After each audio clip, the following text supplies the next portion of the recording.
developed when the sea level starts to rise up over the shelf margin. Here we see the sea level is rising rapidly, and now we have combined the subsidence and the sea level rise, forming this, in this time period here, a different shaped geometry. So sea level here is rising above the shelf margin here. When this happens, okay, the sediment geometries are now controlled by slightly different processes.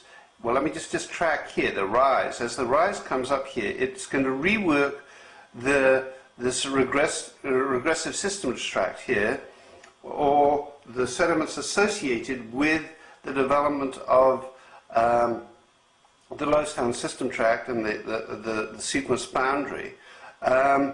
And this surface forms a ravinement, okay? This ravinement is developed where we are reworking and eroding previously deposited sediments. At the same time as this is going on, sediments covering a wider area. So we see the sediment coming up over the Lowstand wedge. Here we can see this overlapping here. Now it's showing it a little thicker than it would normally be, coming up over the shelf edge here, and this is a transgressive surface, okay, it's coming up, and this marks the boundary between the Lowstand system tract and the overlying transgressive system tract. As while this is going on, sediments are thinner out in deeper water, and at the same time fauna accumulates,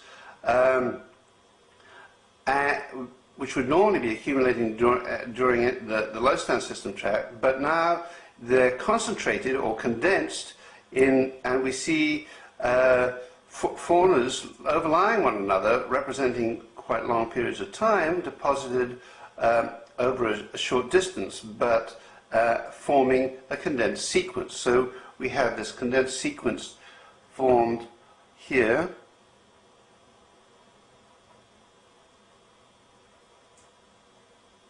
Condensed sequence here. Now, so you've got a slope fan, a Lowstand wedge, basin floor fan, and a condensed sequence, and at the same time, or just shortly afterwards, the sea level rises above this, well above the shelf margin, and we get the deposition of a widespread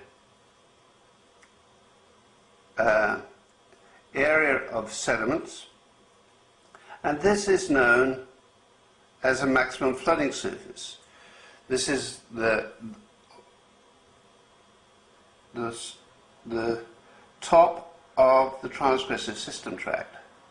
So this occurs here in this portion of the rise, and this maximum flooding surface actually forms the boundary between the Highstand system tract and the transgressive system tract. So this here, the surface here,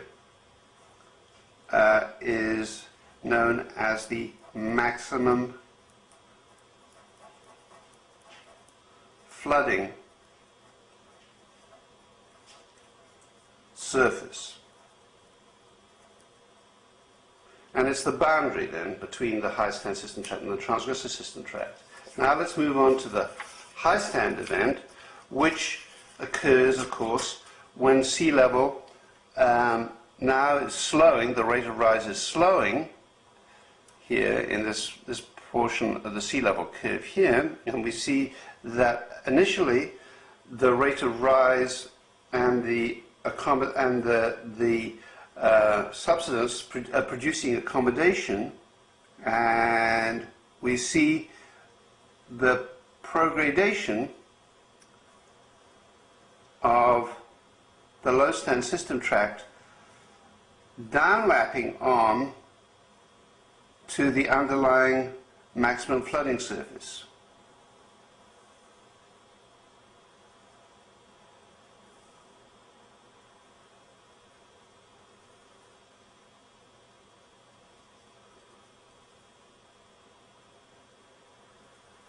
notice that the sediments of this Highstand system tract are overlying then the maximum flooding surface, and the sediments are grading here on the shelf, but instead of, as you see in the Lowstand system tract, getting thicker upwards, these become thinner upwards, and we're seeing then sediment outpacing accommodation. We're seeing up on the shelf, we're seeing rivers, sections of profiles are stabilizing. We're seeing the valleys which are producing these sediments are being dispersed laterally across the shelf. We're seeing pro-grading high-stand cliniforms, as you see here, building out across the surface. And finally, at the end of the high-stand system tract, when the fall starts again, we see the development of a regressive, a forced regression. So here we are, sea level is dropping down here, and it'll start eroding and dropping below the shelf, and this is a forced regression. And this represents the beginning of the next Lowstand system tract. So, and there's an unconformable relationship lying beneath the forced regression. Okay? So, there are several boundaries developed within a sequence. So there are significant surfaces developed during this cycle of sedimentation that I've been tracking. There's the sequence boundary. The sequence boundary is represented at the base by erosion here of the sediment and deposition, and you can see that sediments downlap and onlap onto the surface, and there's actually going to be truncation beneath the surface of the underlying material.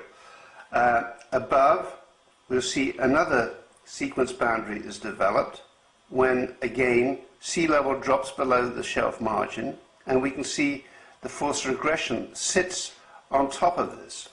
Okay, some discussion about what the relationship is of the forced regression to the Highstand system tract, and clearly, if we're using unconformable relationships, then the unconformity or erosion surface lies beneath this.